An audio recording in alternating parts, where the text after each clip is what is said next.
Richmond, Virginia is a growing market. One of the drivers that's making Richmond a hit these days is none other than baseball. On this episode, a trip to the ballpark to learn about teamwork. Specifically, that is, the teamwork between commercial real estate and sports. A minor league baseball stadium is very important to downtown Richmond, or to CBD-adjacent Richmond. A brand new soccer stadium of 6,000 or 7,000 seats is very important to downtown Omaha. That's Larry Botel, the founding partner of Joss Realty Partners, a national investor operator with over $1 billion of commercial real estate assets, and also the president of Alliance Sports. In that role, he's a general partner of the Richmond Flying Squirrels, the AA affiliate of the San Francisco Giants, with ownership stakes in other sports properties around the country. Those include colorfully named teams such as the Montgomery Biscuits, the Omaha Storm Chasers, and even a pro soccer club, Union Omaha. It's exciting to see the changes, and it just makes me happy that Richmond's cool now. And that's Pam Strieffler, a Richmond native who now serves as a CBRE vice president in her hometown. Pam has covered industrial and now specializes in working with local, regional, and national retailers, repping a range of landlords and tenants. Coming up, batter up, we visit brand new CarMax Park for the X's and O's of Richmond real estate and the inside baseball, if you will, on how sports can be a significant driver of economic activity, especially in markets like this. I'm Spencer Levy, and that's right now on The Weekly Take. Welcome to The Weekly Take, and we are delighted to be here in Richmond, Virginia at beautiful and brand new CarMax Park, home of the Richmond Flying Squirrels. And we couldn't be happier to have with us today Larry Botel. Thank you so much, Larry. Glad you're here. And then we have our friend and colleague, Pam Strieffler. We're so happy you're here to tell us all about the Richmond market, why CarMax Park is going to be such a centerpiece of this community. Thanks for having me. Before we get into the confluence of the stadium and the real estate around it, just tell us the process of how do you build a new stadium?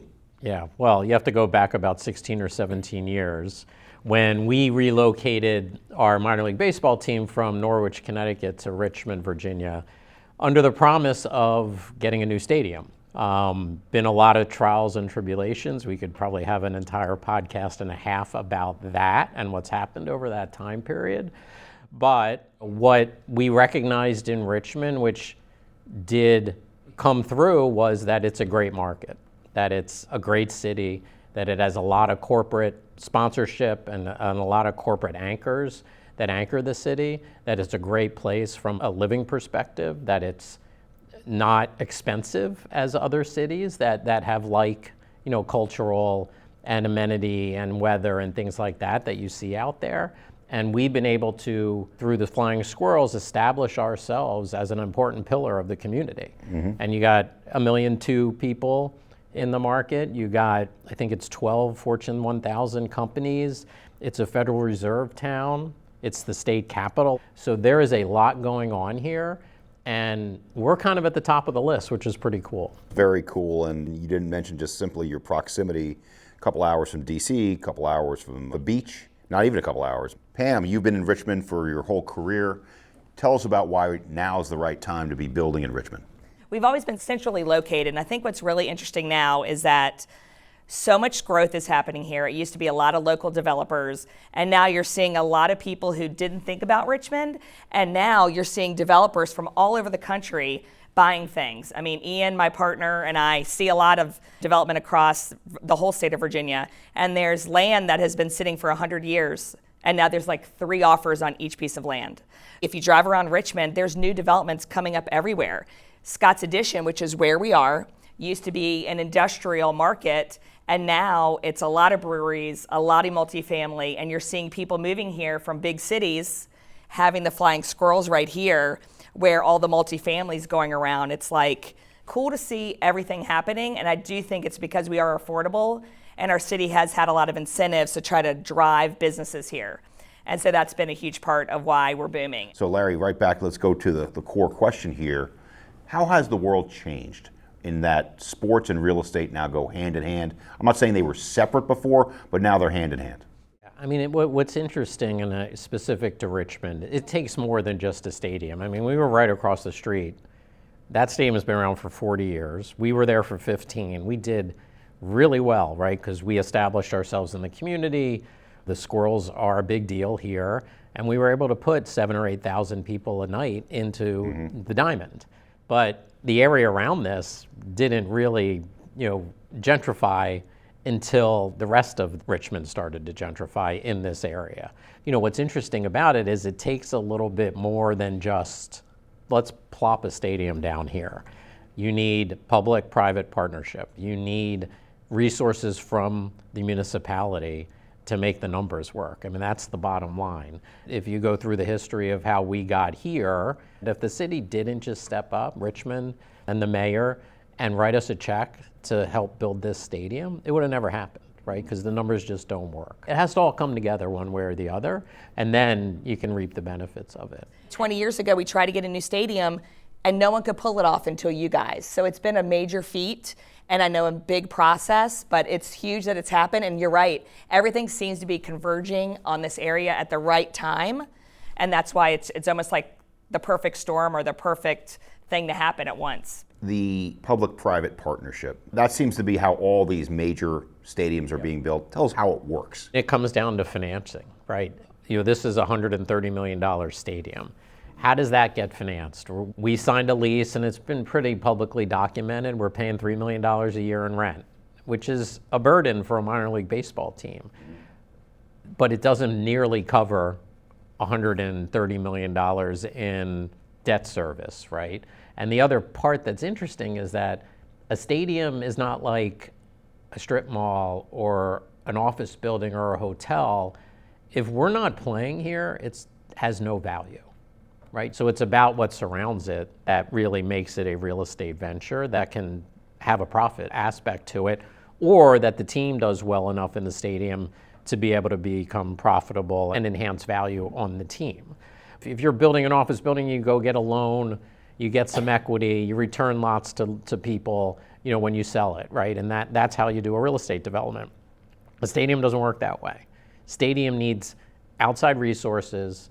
It needs TIF, it needs financings that are backed by the municipality so that the interest rates go from 8% to 5%.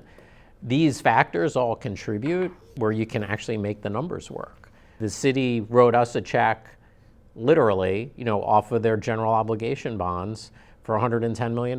We wrote a check for 20, and we have this, right, which we think will be wildly successful and will enhance the value of all the land around it, right, which is a big part of it. That's the way it has to happen, or things like this don't get built. And by the way, for our listeners, every time we have an acronym, I always say, let's define it. TIF, tax incremental financing. Yes. What is that? Tax incremental financing is basically the city giving up the tax revenue from increased development over a time period, allowing a developer or a municipality to effectively make those payments in lieu of taxes and then create a bond out of that. So if I'm writing a check for $1 million a year in real estate taxes, and I'm just going to do simple math, and for 20 years the city says, you know what, we're gonna defer that real estate tax revenue. You still have to pay it, but take it to the bond market and go finance, at $1 million. Let's say you get $15 million out of it on a 20-year basis. We then take that $15 million and we put it into the stadium that gets built, again, enhancing all the value around it and increasing real estate taxes around that. And then 20 years from now, the city gets all that tax revenue, not only from the surroundings, but also from the stadium, because the TIF is up. So it's just a form of financing that allows for, and the city's participating, right? They're giving up tax revenue that they wouldn't have, or that obviously they wouldn't have if the stadium wasn't there, but they're giving up revenue, they're participating. They're using their balance sheet, they're doing things that banks or developers do to enhance the value of a capital structure. So Larry, I know you have interests obviously here in Richmond. You've done a fantastic job with Carmack Stadium, and the surrounding area is beautiful. I know you're about to close on a deal in Omaha, Nebraska for a soccer stadium. So Our listeners are all over the world. They're in most markets. Why Omaha? Why Richmond? I guess mostly because we own the teams there. Yeah. Right. And, I wish I was buying major league sports teams, but I'm not. I'm buying minor league sports teams, which is fine. But basically moving that model of mixed use development around a stadium to secondary markets is what generates real gentrification and activity when it comes to real estate, because a minor league baseball stadium is very important to downtown Richmond or CBD-adjacent Richmond. A brand new soccer stadium of 6,000 or 7,000 seats is very important to downtown Omaha. If you can use those as anchors for mixed-use development, it creates value in the surrounding real estate. That's sort of the fundamental. However, if you're going to anchor something, it needs to be activated more than just 20 times a year for soccer, more than just 70 times a year for baseball. We at Richmond have started an events company called 804 Live, which we're hoping that will generate another 50 to 70 nights a year of entertainment for the city of Richmond. In addition to the community events we have, in addition to potentially VCU playing here eventually, we're going to activate this ballpark and its spaces, including some interior spaces for weddings, for corporate events, what have you, 250 times a year. That's important because if we just have 70 nights a year and we're bringing 500,000 people into the site, into the surroundings, we could bring twice that if we're activating the rest of the stadium properly. Same thing in Omaha. I think the numbers aren't quite as big, but this doesn't work if the stadium's dark 90% of the time throughout the year, or even 50% of the time throughout the year. You need to have real activation no matter what to really make this whole thing work, and we're focused on that in addition to providing a great facility for our teams to play in. It's interesting how the story is so similar to the story when we spoke with the Carolina Hurricanes about what they're doing there and the use of that stadium. The financing aspect of it is pretty extraordinary as well. So Pam, let's talk about the area around this because we're here not just because the Squirrels are going to win big tonight, and Yes. But tell us about the surrounding area. What are some of the exciting things that are happening in and around the ballpark? Lots of things happening, lots of developers coming from outside of the state. You'll see lots of multifamily all around the boulevard. There's a new hotel where Hardee's was that's going up, which is great because there really isn't a nice high-end hotel in this little district. But lots going on. Growing up here, a big place where you would go hang out would be the Fan. And it really is called the Fan because it fans out from the boulevard. And the boulevard itself is really an industrial area that we talked about, and really because of its close proximity to 95. And you can see basically from Hamilton to the boulevard, it's a lot of warehouses. So basically most of that has become multifamily. You've got the Ace, you've got Soda Flats, you've got the Otis. And all different developers. All different developers. And then from outside the market. Outside the market. Part of the stadium development was the city ran an RFP process for the entire 64-acre development site. And I want to say there were 38 respondents to the RFP on the first round, and every national developer was on the list. Related, Tishman, you go down the list of like major real estate developers, they all wanted to invest close to $2 billion in Richmond. When was this? When was that? Oh boy, 5 years ago? Okay. I want to say, I think it was right coming out of COVID, maybe? Right out of COVID. Was when they started the process. I mean, obviously there was a lot of work. As Pam said, this was all industrial, right? The Diamond was there, we had a parking lot, everything else was warehouses and industrial. There was a bus station across the street where you now see retail development, but everything that you see was industrial. And that's until really the last 5 years. All these buildings have popped up over the last 5 years. So, the city and the state started buying the pieces to assemble 64 acres. They were mostly warehouses that finished the 64 acres, and then they put it out for an RFP because they had control of it. Scott's Addition's full.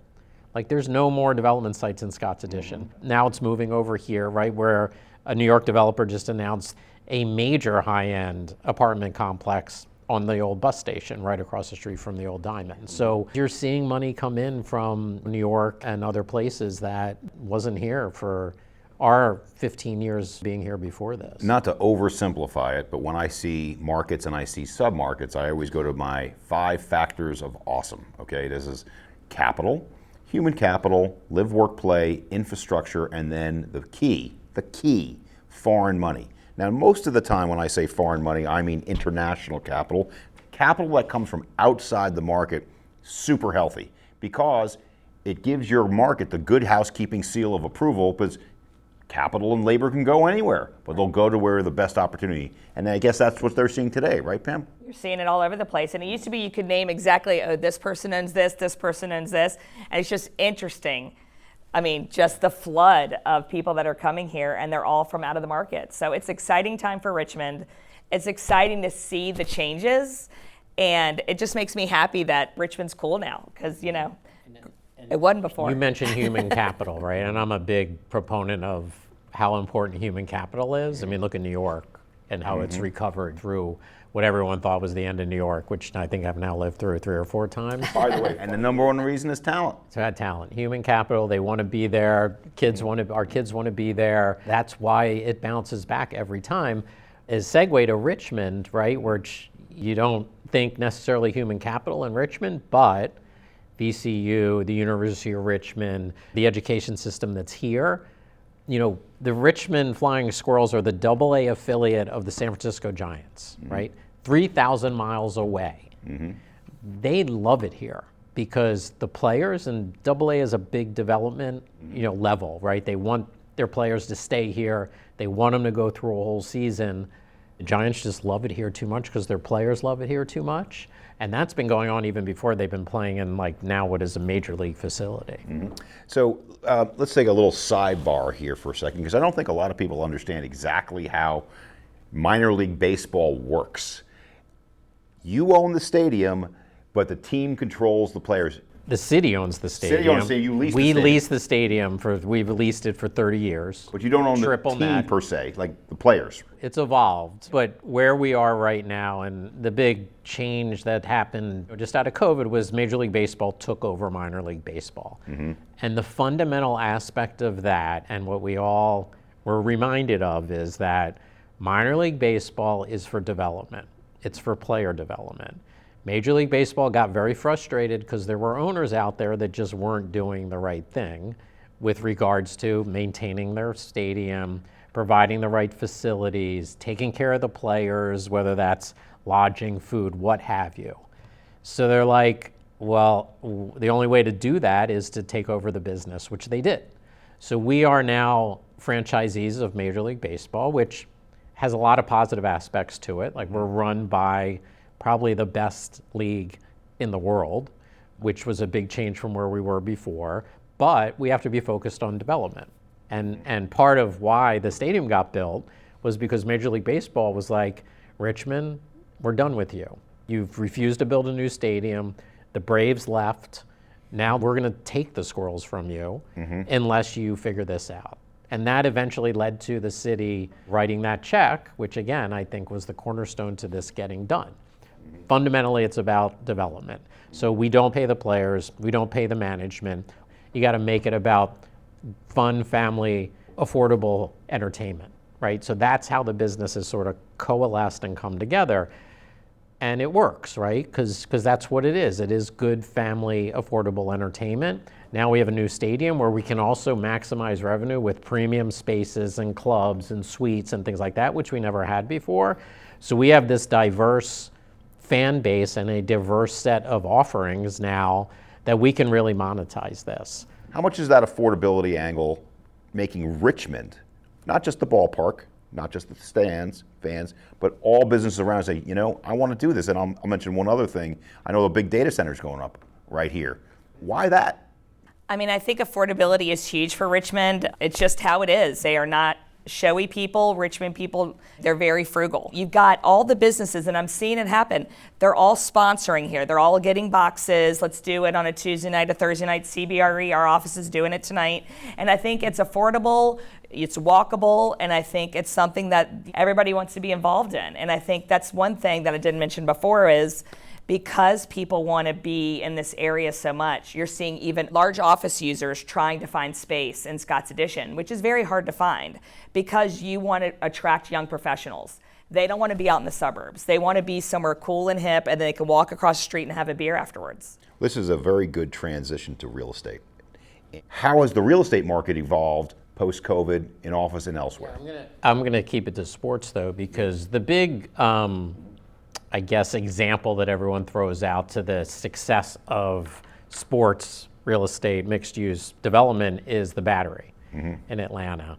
And I'd never been, I sort of understood Atlanta with the rings and keep pushing out further and further and how big it is and how that has worked over the years. The stadium's jumped 3 times in my lifetime, further and further out, and you're like, okay, the Battery, right? And it's wildly successful. And I went for the All-Star game last year, and what is glaringly apparent to a real estate professional is the reason that it works so well is because of the office space.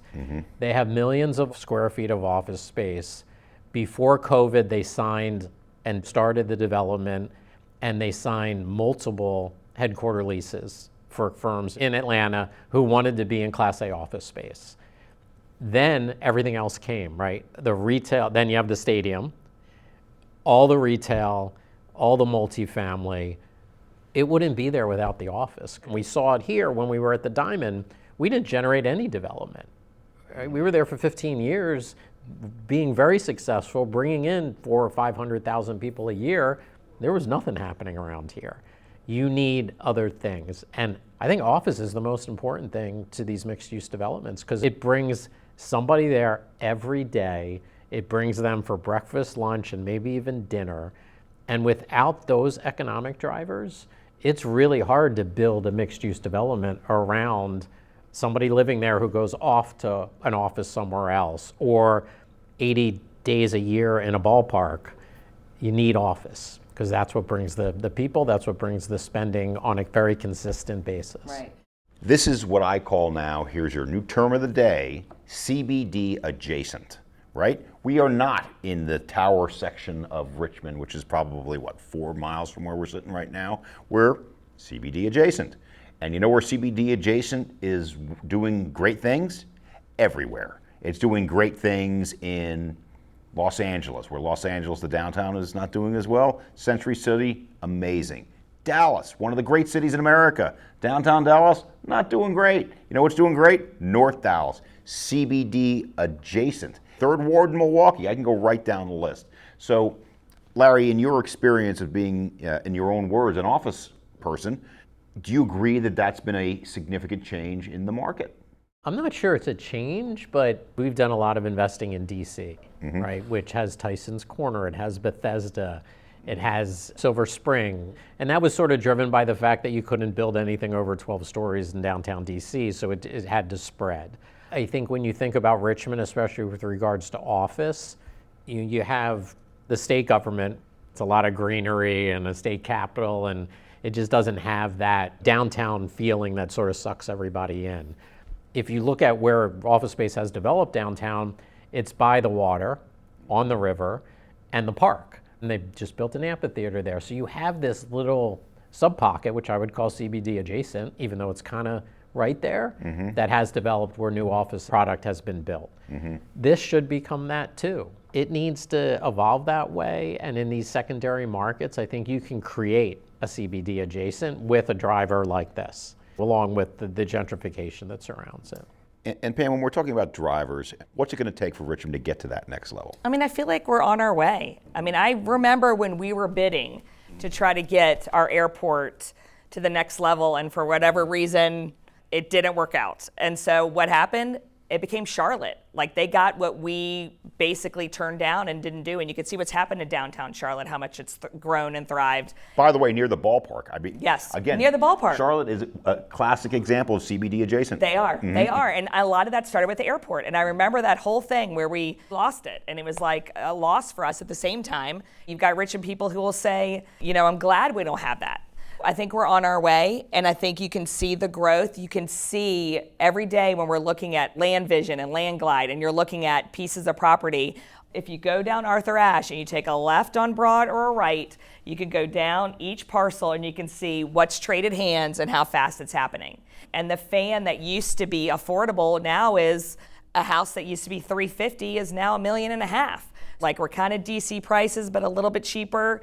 Traffic, that's a lot better than DC, but it's picking up. So I think we're kind of in growth mode now, where it's taken a long time to get here, and now we've got the foot on the pedal and we're moving quickly. We had on the show the CEO of the Carolina Hurricanes. Yeah, I listened to that too. And we talked about how that development was anchoring a new part of town. The city is growing out to it, and it's going to take 10 years. Right. NC State plays in the same arena as the Hurricanes, in case our friends of the Carolina Hurricanes are listening. Yes. But the point is that, and some of the things that Raleigh has done right, I think the number one thing that Raleigh has done right, in addition to the real estate story, in addition to the sports story, is the education story. It's just talent wins. And they've got the research triangle there, and I know that Richmond's got great education as well. As you keep those students here, that's what's going to take it to that. I think it's more important. In other words, it goes hand in hand. Yeah. But I think the talent levels is going to be the key. You know what else is interesting? I mean, there's not a whole lot of towns that have two large universities like we have here with VCU and University of Richmond. That makes a big difference, Right. right? And I also, what's interesting is, like, Richmond's an older city, right? And what you find is, I think, some of these newer cities that don't have the legacy issues, don't have some of the infrastructure issues that they need to keep up on, right? That it holds them back in some ways. Like, if Richmond's making a decision about whether they put $1 billion into the airport or $1 billion into schools, that's a decision that's going to go to the schools all day long, just because they've been managing these schools for 100 years and they have to keep them up and have to do the right thing for the community. So a place like Raleigh and Charlotte 20 years ago, they don't have to do that, right? They can do both because they're just starting from scratch. Right. There's something to be said to just having land that you can just sort of go at it versus trying to rebuild. And if you can go to, like, renovating office buildings into multifamily. I'd much rather have a piece of land to build multifamily than an old office building. Well, I think there's truth there. When you have an older city, there are challenging issues as it relates to how do you build a CBD. And that was part of the whole 64 acres is a huge piece of land in a city like this. And that was the real driver. I think Raleigh, they're talking about like $1 billion or $2 billion development around the hockey stadium. Yeah. This is $4 billion, right, when it's all filled in. Right. This is a big deal. And it's going to take time, right? And we can get into it a little bit with Omaha. The one thing about mixed use development around stadiums is it's a lot easier to talk about it in New York, Queens, right? Philadelphia, Washington, places like that, because those cities absorb thousands of multifamily units every year. They do millions and millions of square feet of office leasing every year. Richmond doesn't do that, right? Richmond will absorb 1,200 units a year. So how do you develop 64 acres in an expedient manner when you can only absorb 1,000 units? It takes time. It takes time, it takes patience. It makes a big difference what the size of the municipality that you're in. Larry, you mentioned Omaha. I know you have a soccer stadium there. Talk us just a little bit about the broader sports story, starting with Omaha, about why it's attractive to you, why soccer is different than minor league baseball. Yeah, I mean, I mentioned it before, soccer, you got to pay the players, so you tend to be chasing losses every year, trying to basically just increase the value of the franchise. Soccer's developing a footprint in the US that it really hasn't had. It's going to take a long time for soccer to become the true fifth sport. It does drop off substantially. The MLS has done a great job covering the major cities and creating real value in their franchises. When you drop off of that, it gets a little more complicated. Omaha is probably 60% of the size of Richmond, is in proximity to nothing. I mean, it's a 3.5-hour drive to Kansas City. That's the closest, city. And when I say Richmond will absorb 1,200 units a year, Omaha will probably absorb half that. So we're looking there at a 20-acre site that we should close on, or the city should close on in the next day or so. 10 will be dedicated to a stadium, a new soccer stadium of about 6,000 seats, but with all the premium amenities and things like that, you need to generate revenue. And 10 acres will be for mixed-use development. That's about all you can take on in Omaha and feel comfortable that you can, within a reasonable time period, get something done. That's 1/3 the size of this, right? So what you don't see when you're sitting on that site is all the buildings that are popping up around it. So when you talk about this panacea of mixed-use development, creating a stadium and really driving great real estate and great real estate profits, it's not so easy, right? And we're working with the city there and the state. We just got a turnback tax, which is another form of TIF, from the state to the tune of about $15 million. Working with the city to help us with a bond financing and use their credit to lower the interest rates, which the last few weeks haven't really helped, right, with the markets in general. And trying to stitch all this together to develop a $120 million soccer stadium. Which, by the way, if we built this today, it would probably be 160 or 170 if we started today. Let's talk about this for a second. So when did you put the first shovel on the ground here, Larry? 2 years ago? 2 years ago. And so what we're talking about here is 2 years ago, the 10-year Treasury, it was still hovering around 4, right? Now it's about 4.6. Is that the primary difference, or is it the cost of labor, materials, all of it? It's the cost of everything. And I'm pretty sure the city financed these bonds at sub 4%. So Treasuries must have been a little lower, right? And they did a tax-free bond, general obligation bond offering. But I think Treasuries were probably somewhere in the 3s. But the cost of construction relative to today versus where it was then, you're looking at 50% increases on hard goods. You're probably looking at 30% on labor. I may be overestimating or underestimating what the cost of building this today would be. So the 130 could easily turn into 170, 180 just by inflation across the board, right? It's just everywhere. Everything costs more. I mean, we see it in the office business where in 2015, I could build out office space for 40 or 50 bucks a foot. Nice office space. Now that's twice as much. Easy. I'm lucky if I can get a lease signed and not have to spend $150 a foot to get a tenant in there. And that's just pure cost. There's nothing I can do about it. Right, and it runs the gamut from financing cost all the way straight through to like what you're paying the day labor. Well, it's a so big funny 'cause issue. You see people who are like early 20s or 19, and they're like, I don't know why I was like playing with Legos when I was little. I should have been investing in houses because things have gone up so much that it's hard for people to keep up, especially younger people trying to buy a house and stuff like that. I mean, construction's just gone through the roof and everything's really expensive. Well, that's why there's a competitive advantage that you are here. Absolutely. Right? People are making it work, right? Their building is popping up all over the place, especially around the Diamond District, and they're making it work. I want to wrap it up and just say final thoughts regarding Richmond, regarding the squirrels. What's the future of Richmond, this neighborhood, and beyond? I think it's just the growth. I said before, Scott's Addition, I see it growing to Staples Mill, which is right at Willow Lawn, and I think we're just going to continue to see refurbishing of buildings that are already there. I don't even think there's going to be a whole lot of scraping. I think people are going to continue to use infrastructure that's there. And I think growth is just going to continue happening. I think we're going to see more and more capital, like you said, from across the country and foreign money. And I think, you're seeing Richmond changing. It's been a slow move, not a slow moving town, but a slower southern town. And I think always going to have people that want it to stay the same. But I think it's changing, and I think it's in a good way. I'm excited to see the possibilities. We're excited that they're doing it here, and lots to come. Larry, how do you see the next 5 years of your business? I hope office values increase.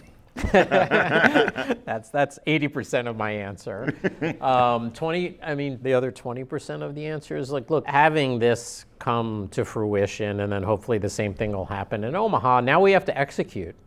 And I'll say the same thing about Richmond. I love Mayor Avola. I love the administration. They've been very supportive and have done great things. But they need to ride this wave properly. I don't know what that right answer is. And there's certainly a broad swath of different things that they have to address. But you got to articulate what you're doing to improve everybody's lives. And that's a big part of the world right now, right? Is getting out there, expressing what you're doing. We've done a great job of that, right? We have a great social media presence. We are out in the community, telling everyone that we're a part of the community. That's been a big part of how we've established ourselves and been so successful. We wouldn't have this stadium if it wasn't for the Squirrels staff over the last 15 years building this brand and making it such an important part of the community. But government needs to do that on a big level. Other private-public partnership around that, right? Corporations need to do it, right? They can't just build a building downtown and then everybody go to the suburbs every night. It's not going to be 5 years. But in 10 years, maybe that happens here, and then in 15 years it'll happen in Omaha on 1/3 the amount of acreage. But obviously event risks are always out there, right? And doesn't seem like interest rates are going to cooperate very much forever, but you find these little pockets where you can be successful and do the right thing, and you work as hard as you can to make it work out. There you go. Well, on behalf of the Weekly Take, what a great discussion today with Larry Botel, managing partner of Joss Realty, president of Alliance Sports. He's been a tremendous host to us here with the Richmond Flying Squirrels. First pitch. I am throwing out the first pitch today with my son, Will, and we're going to hopefully get it over the plate. Hopefully. But you certainly got it over the plate today, Larry. Thank you very much. And my friend and colleague, Pam Strieffler, Vice President, CBRE. Great job on today's show, Pam. Thank you so much. Thank you so much for having me. Well, folks, I'm happy to report that my ceremonial first pitch was just a bit outside, but I didn't bounce it. You can look it up. And for more information on the Flying Squirrels in Richmond, as well as stats and scouting reports on other markets and sports that we've covered, check out the archives on our website, cbre.com/theweeklytake, or on your favorite podcast platforms. That also includes the conversation we mentioned about Raleigh, North Carolina, home of the NHL's Carolina Hurricanes, a team that just took home the historic Stanley Cup. Was coming on our show good luck? I'm just saying, but keep an eye on the Richmond Flying Squirrels too. If they don't win, it's a shame. Thanks for joining us. I'm Spencer Levy. Be smart, be safe, be well.